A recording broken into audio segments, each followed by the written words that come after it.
Hi there. I'm just about to meet with world famous drummer Gary Wallis, who's just come off the back of the Il Divo World Tour. He's also played with the likes of Pink Floyd, Mike and the Mechanics, Girls Aloud, and Atomic Kitten, to name a few. You've just come off tour with Il Divo World Tour as MD and drummer. I mean, what goes into putting a show like that together? A, from a drumming point of view, but also from a musical as little as possible. What goes into it? Well, it's obviously that thing of sitting down and studying all the arrangements, trying to interpret that from the record, and what you can do to put that into a live stage, and bring a little more life to it, a little more dynamic. You know, to it's just to make it a little more presentable to the audience, because records, you know, they can be very, without offending anyone, a bit homogenized. So yes, to make the dynamic ranges a little bit bigger, you know, a little interplay for the audience. You know, put spaces in it where the boys can be a bit freer, we can be a bit freer. Just a bit of reaction stuff. Yeah, and then programming all the Pro Tools, my favourite job. Yeah, and then getting that, and then rewriting the scores to interpret all the changes that I've done. So I have to rescore that, rechange the parts, go and sit with the orchestra, rehearse them, make sure I haven't screwed up all the parts, got it all completely wrong as usual. Yeah, then there's the whole process of pulling all that together, then present it to the artist and seeing if it works. That's kind of the setup thing, really. As far as drums go, I mean, what's different from a gig like? To be honest with you, playing as soon as you kind of stick MD at the front of the job title, the drumming thing was like, oh, that thing I used to do over there. It's like a long way. It's like the last thing it ever gets dealt with, you know. Constantly playing catch up to you know, to play the drums. It's always, you know, as the MD, so focused on the artist, the orchestra, the band, all the other elements, the production, how it all shakes hands with each other. And that bit that you do, I'll sort that bit out in a minute. I'll do that, and I'll do that tomorrow. I'll work on that tomorrow. I'll work on my sounds tomorrow. But what was it? How does it differ from other things? You say? From let's say a pop gig, you know, you did things like Girls Aloud and that. Is it a different gig? Essentially, Il Divo, it is a pop gig, really, because these are 90% of them are well-known kind of pop tunes. They've just been reworked in an orchestra style. But it's, you know, pop rock approach. You know, there's just a bit more pompous string action at the front. You know, have a beer for a few bars, and then come smashing in for the key change at the end. Yeah, it's a standard. I mean, that's the thing that's quite interesting about them. It's the thing that makes it a great crossover act. The fact it is an opera act, but the fact it really is a pop act. Just had this opera kind of voices grafted on top of a very popular pop format that everyone recognises. So everyone goes, oh, I like this. Oh, I know this. So, you know, yeah, it's in this instance, playing drums in this is not that much different. It's a bit slower, you know. It's like an elephant dancing, you know, real big, don't move too fast type thing. You've done a lot of gigs in your time so far. Yeah. What are some of the more memorable gigs, or some of the gigs that you've enjoyed? You know, shows. Oh, the most memorable. Yeah. Apart from being here today with me. That really is the pinnacle of my career, obviously. You know, the highlight, the zenith. You know, good or the bad bits, memorable wise. Both.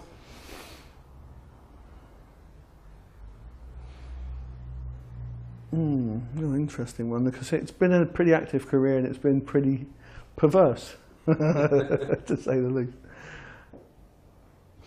I remember I was doing this TV show many, many years ago, and it was one of those things, you know, you're in the house band and they kind of wheel on the acts, wheel them on, wheel them off. You kind of get a run through in the afternoon, get the charts, read it.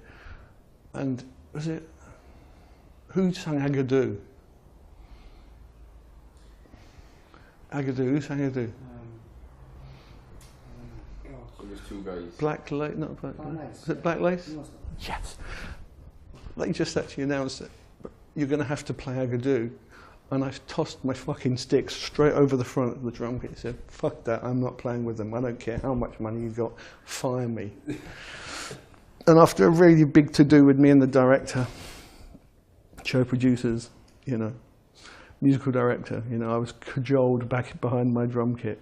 And I had to play Agadoo without actually trying to chainsaw one of them in half.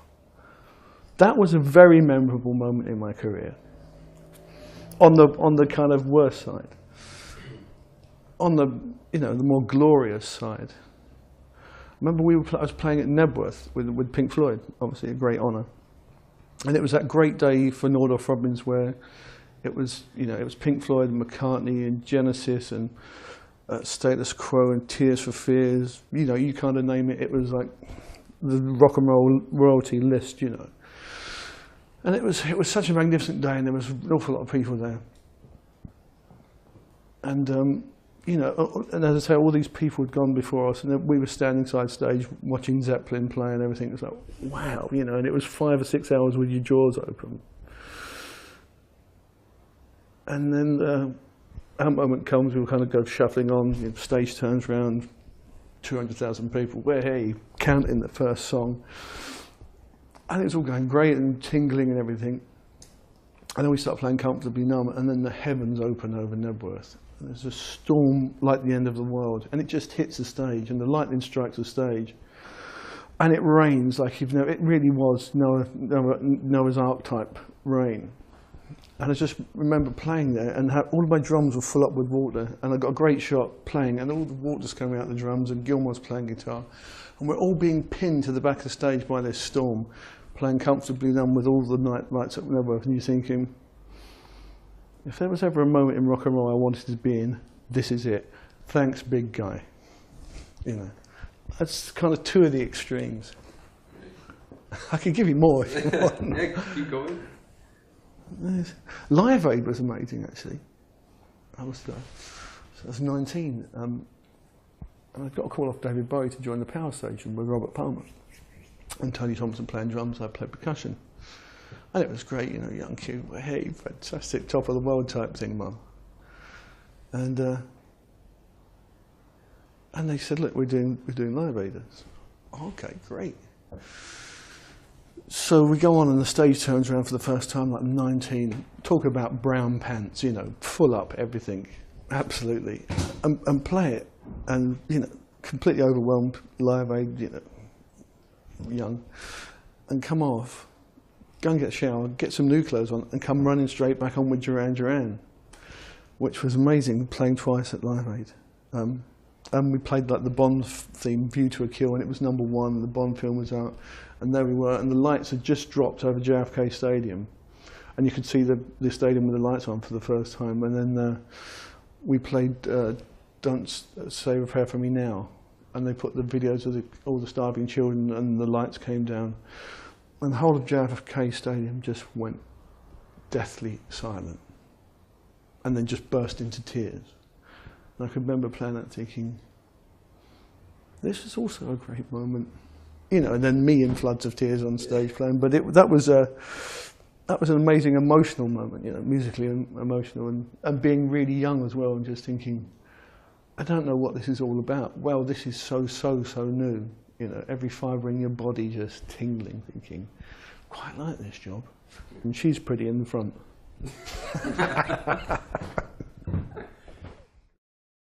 You're pretty well known for using electronic drums. Mm. What first turned you on to using them? It was obviously TV that turned me on to them.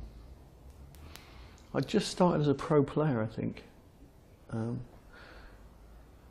I can remember hearing, just hearing new sounds on the radio, and there was a very, you know, it's just Simmons had just kind of hit the map with like 3 kits or something. I think it would have been 84 then. And I was really intrigued by them. I thought, wow, drumming, but new sounds, new tones. So I investigated it further, went up to Dave Simmons and bought the 4th Simmons drum kit that he ever made. my SDS5, still got it. Glorious thing that it was. Yeah, and just sat and fiddled with it. And then, you know, there was only kind of 4 presets on each pad, but, you know, being just having a drum kit up until that point of your life, that's all you had available.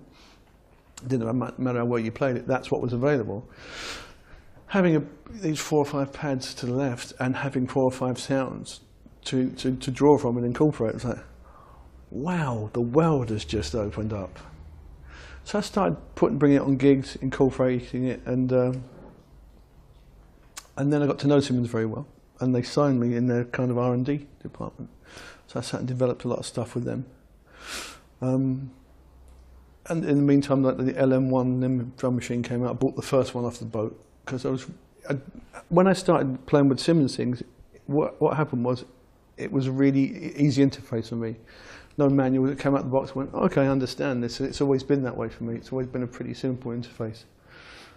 So then the Lynn drum machines came out, and I thought, okay, first one of those, and then because they were kind of everyone at the States where they were using Lynn drum machines, they came here, you know, about 6 months after. But there was only 2 or 3 around, and the other ones that were around, people just were like, what do I do with this big white book thing and the square kind of box thing? How does it work? You know, and I got very professional at it very quickly. So then I was booked as a drum programmer. You know, so I'd go on studio dates and get booked to play acoustic drums and then cut 2 or 3 tracks as a programmer. Like really, really early doors programming gigs, and it was great, you know. And all of a sudden there was this whole market. No one could program a drum machine. Everyone wanted this sound. It's like, call him. And it just worked my arse off, just doing tons of sessions programming. You know, and then that thing you kind of, you know, you're young, you're very interested in the technology, so anything new comes out, the market shifts at any point, you're on it, you want to get the new gear. And so out of that was born my complete thirst for electronic drums. And it's still like that, I'm afraid. So when did you kind of make the transition from the kind of Simmons kits to using Roland V drums? V drums? Only recently, when you gave me some. No, but I didn't make the switch to, you know, till we got together and you let me have a look at that kit, and I'd looked at it before. Up until then, I'd seen the other Roland kits, and I didn't think a lot of them. They were good, and they were very good, and they played really well, and they had a great response. The pads were beautiful, but what it was as a pro player, I was really constricted by what the soundscape, you know, the availability of sounds there. It was like, great, they're all nice, but, you know, being a pro player, I needed sounds that you'd put on a record. So I needed to come and, you know, and use those, especially in live situations. And I didn't get into Roland things because they were very limited in that area. This one still is a bit. I love it, don't get me wrong. But please make one of those nice sound things where you can put your own sounds in sample. Thanks. Yeah, so that's been a couple of years ago. It is actually been 2 years, I think, now. I used it a lot in Schiller, that band. You'll probably ask me about them. But yeah, big German band. That's a real heavy electronic setup. I used a lot of Roland stuff in that, which was great. Because that was a huge acoustic thing and a real big electronic thing to the left of it. It was a lot of switching between acoustic and electronic drums at really high speeds, and a lot of it. What was great about that transition, because of the V pads, I'm just checking what they're called, but because of those, you know, the transition between both drum kits, there wasn't any, all had similar responses. All the stick coming back, you know, was all pretty similar off of each head. It's like, oh great, I can run around off this, and it's not that thing of going from a lovely, soft, lovely thing to a set of tabletops over here. Yeah, that's how it used to be. So, yeah, so that's kind of that's my plug for Roland. So you mentioned Schiller a second ago, the German outfit that you played with. That was, as you said, quite a mammoth setup of acoustic and electronic. Yeah. You played that kit actually standing up. Yeah. When was the first time you did, or I should say, why did you decide to play standing up? What prompted you to do that first? Well, back in the day, I used to play a lot of percussion, especially Nick Kershaw's band back in the day, and that kind of rack system came out, and I got one. I thought, let me build this just ridiculous cage and have all the drums upside down and around me.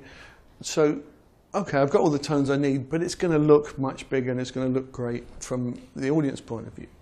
Being a flash sod, basically. And then that kind of carried through to the Pink Floyd years. And I had this huge setup and all the stuff, whistles and bells everywhere. And there was a couple of songs where Nick asked me to play drums on. They wanted a couple of double drum things. I'm thinking, okay, I'm standing up here playing all this. Drums, that's interesting. So then we got in a couple of kick drums, planted a couple of snare drums in the rig, a couple of like X-hats closed. And for those songs, I learnt to stand on one foot, play kick, snare and hat, do the tom fills and do all this in this very open type way. And then it grew out of that, kind of thinking, quite like the stand-up thing. It's quite groovy because it gives you a really, really different headspace when you play. When you're behind a kit, you're playing at this thing, it's there, and you're very driven from the seat, your pants playing through it. When you're standing up, you don't have this center anymore. It's not being projected from here. It's all up here. So you've got, all of your weight down here, but you play much more like a percussionist because your body shape is different. It's not here, it's down there.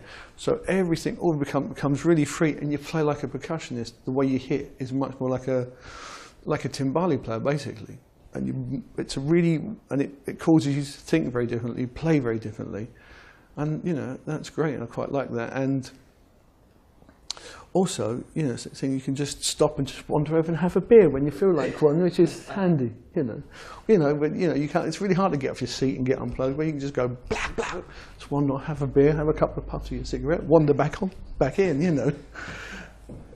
And it's also, there's the show thing, the show aspect of it, that always looks good, It's that thing, when you go and see a concert, if you're playing on stage, you're sitting there and you look at those people at the back and you think, wow, they look like ants, so I look like an ant. What the hell can they see? So anything you can exaggerate in the show ultimately looks better for them, Stage makeup, stage drumming, you know the deal. You flounce around like a great big fairy. You get much chance to kind of learn that style, because obviously standing up is very different. Very different approach, as you said. Do you get a chance to learn that on the gig, or was it a case of you kind of practice it at home? Very much learn on the gig. Yeah, very much learn on the gig, Or learn on the gig, or what's quite good about some of those big bands, there's very, very prolonged rehearsal periods. There's a lot going on, a lot of lights, a lot of production, so you have to stay in rehearsals for a long time. So when I say on the gig, there was a lot of time to put things up in rehearsals, get it wrong, go, change this shit tomorrow, change it, I can't play it like this. So there's a lot of, we got to experiment a lot, especially with positionings. That's the key to it, is where your body naturally falls. Because when you're standing up, it's all wrong as well. So it's working out where your arms fall, and that was good in rehearsals, was allowed to sit and move stuff around a lot, Yeah, kind of on the gig, on rehearsal type development. What better place, really, because it doesn't really count until you're actually playing it in front of people or in performance, because your headset's very different, isn't it? Yeah. As a player. Exactly. So let's go forward a little bit. I thought you said let's go on holiday. Say, give me your phone number first. I could do with a holiday. You've just come off tour with Il Divo. Yeah. So, as far as V-drums are concerned, what did you use on that gig? Because that's quite an orchestral gig. That's funny you should say that, because there was the big kind of rock drum thing, which is taken care of by that. And I had a few pedals hidden in the kit, and a few pads. And what was great, that allowed me to cover the orchestral side of the gig. So I could have orchestral bass drums and tam-tams, timps, field drums, you know, tubular bells, all of those things, and I could dial different patches up. And you know, instead of that thing of being like in a percussion rig where you have to run around and play the tims and the tubular bells over here and stuff, what was good, I could just make a patch, you know, and put them all in a list, you know, tims, so play the tims into the chorus, move through a patch, play the tubular bell part, move back to the same timp patch, play the timp part again, move forward, another patch, you know, a crescendo cymbal, sus cymbal, into a tam-tam, or some platy cymbals with a bass drum under that, back into the new timp patch, play the timp patch. So I could read the part and create the whole percussion section on a couple of pedals and 5 pads. You know, I could recreate the whole orchestral thing without moving, which was really good, you know, and could take care of the business there. And you know, at that point, then the rock drum kit comes in. You go, you know, flats in Dagenham, crack, off you go on the big ones, you know. What were the first shows that you used V drums on? Do you remember when that was? I actually think the first time I used it was Schiller, that really huge setup, that big kind of £1 million pad setup. Because that was when we first met, and I kind of I got to look at the V drums properly, you know, out of the box, and not just some guy in the shop saying, "Don't touch them, don't touch them." What does he do? Don't touch them, you know. Yeah, and that was the first time I really got to use them. It was a couple of years back now. You know, worked out great. And where can people see that performance? Oh, the Schiller Live DVD. What's it called? Bloody hell! But if you go onto like the, you know, I think it's schiller.de, you know, German band. They've got all the live videos there, and it's a fantastic. It's like an hour-and-a-half concert. Roland pads for days. You know, but yeah, that's a good one to check out. There's a few. There's, you know, the couple of last pop tours I did.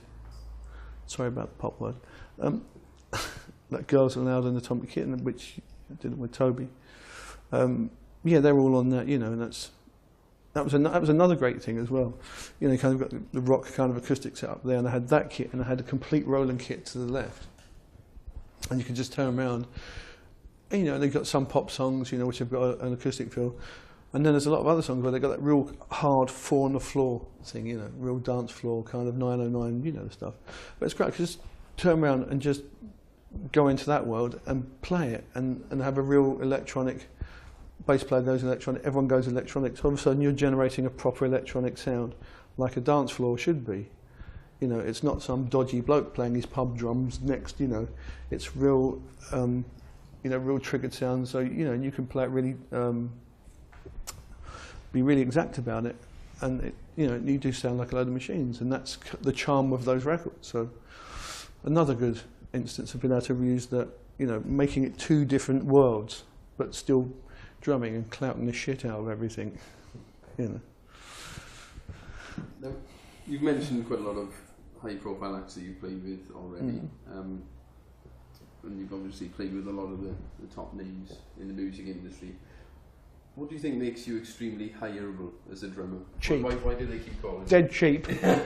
Really cheap. Do bar mitzvahs, anything. You like birthdays, you know, a couple of quid, I'm yours. I did hear someone say that you were the best drummer in your price range as well. And below. Yeah.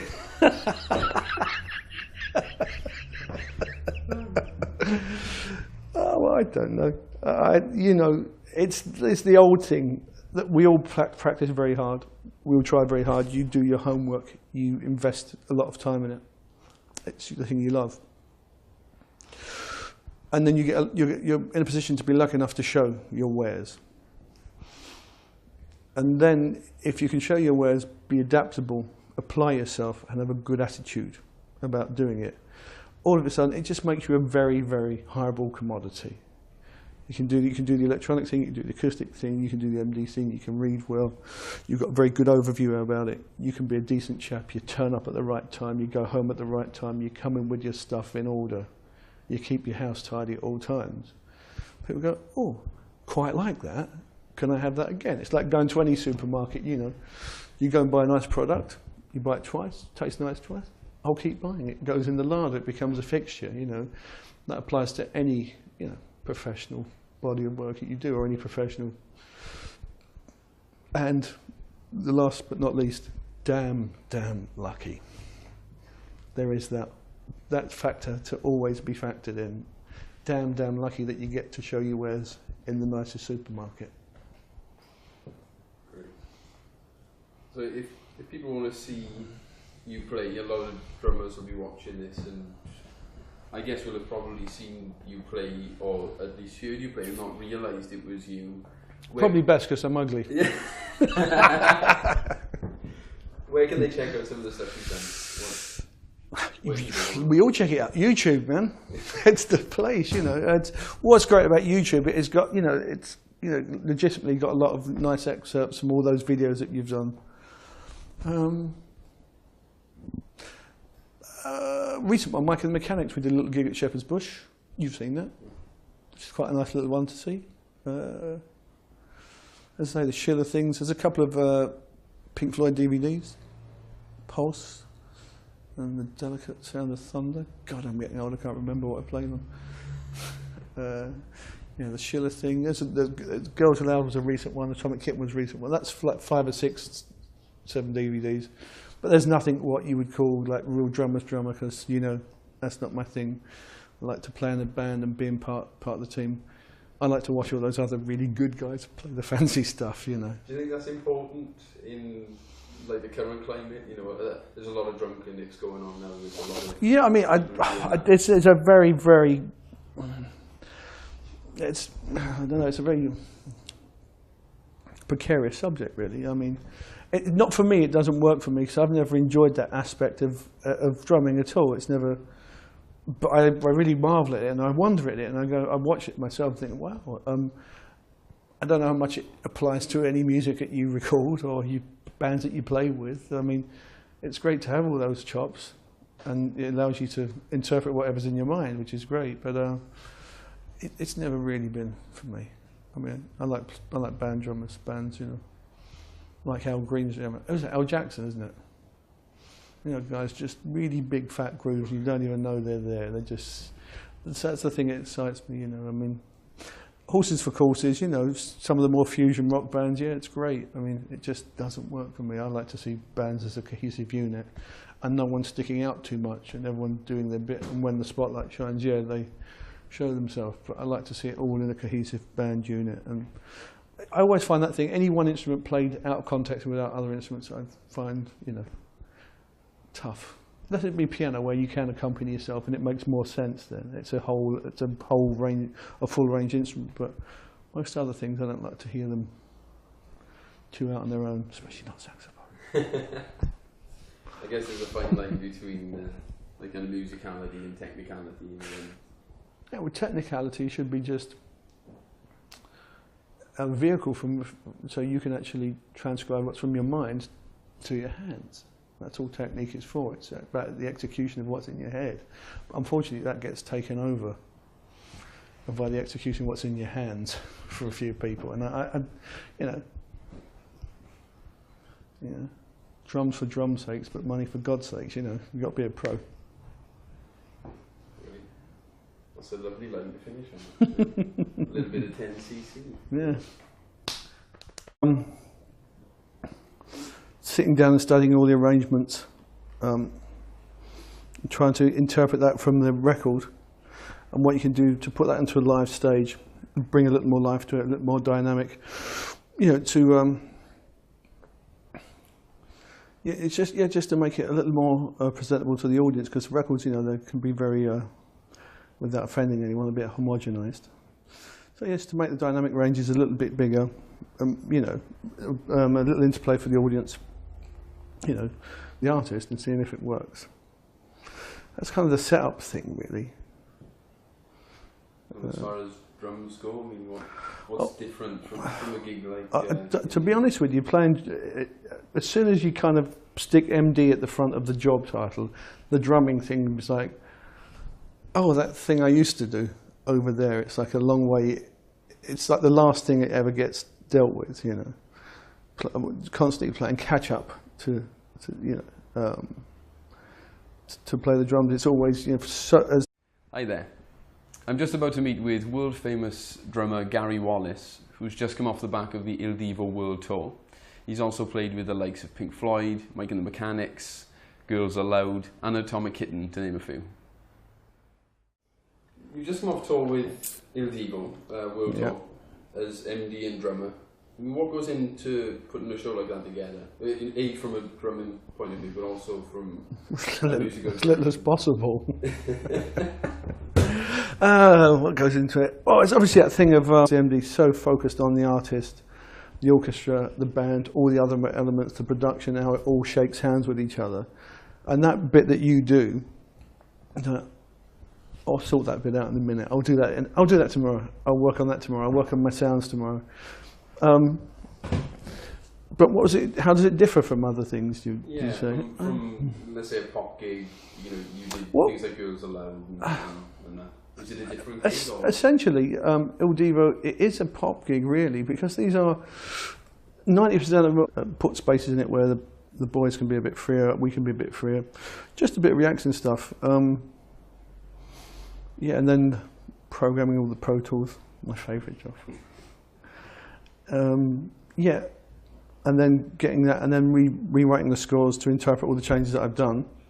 So I have to rescore that, rechange the parts, go and sit with the orchestra, rehearse them, make sure I haven't screwed up all the parts, got it all completely wrong as usual. Yeah, then that's the whole process of pulling all that together, then present it to